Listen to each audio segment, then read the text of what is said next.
2023ஆம் ஆண்டுடைய மாதிரி கணக்கெடுப்பு இப்போ வெளியாயிருக்கு. அதில் டோட்டல் ஃபர்டிலிட்டி ரேட், அதாவது இந்தியாவினுடைய மொத்த கருத்தரிப்பு விகிதம் 2023 1.9 இருக்கு. 2022 கம்பேர் பண்ணும்போது கண்டிப்பாக இது கம்மியாக இருக்கு.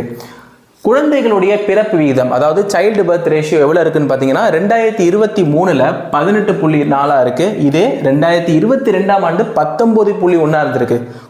குறைஞ்சிருக்கு சைல்டு பர்த் ரேஷியோ. அதே மாதிரி இந்தியாவிலேயே பீகாரில் மட்டும்தான் கருத்தரிப்பு விகிதம் ஜாஸ்தியாக இருக்குது, 2.8 இருக்குது.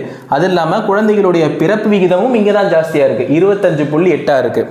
தமிழ்நாட்டில் மொத்த கருத்தரிப்பு விகிதம் பார்த்தீங்கன்னா 1.3 இருக்குது, ரொம்ப ரொம்ப கம்மியாக இருக்குது. சைல்டு பர்த் ரேஷியோ 12 தான் இருக்குது.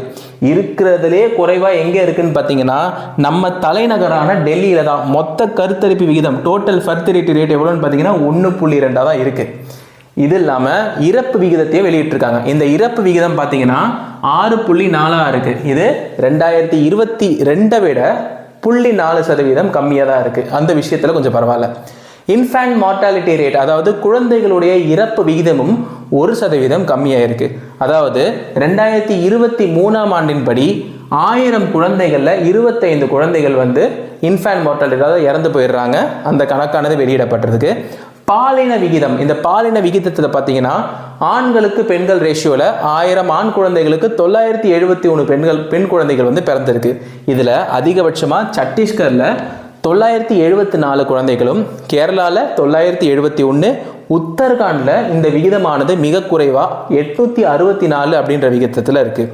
60 வயதிற்கு மேற்பட்டோர் பார்த்தீங்கன்னா இந்த 2023ஆம் ஆண்டு 9.7% அதிகரிக்கிறாங்க.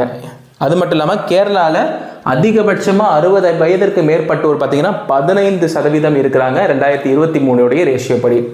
இந்த மாதிரியான டிஎன்பிஎஸ்சி கரண்ட் அஃபேர்ஸுக்கு இந்த சேனலை ஃபாலோ பண்ணி சப்ஸ்கிரைப் பண்ணி உங்கள் ஃப்ரெண்ட்ஸுக்கு ஷேர் பண்ண மறந்துடாதீங்க. நன்றி.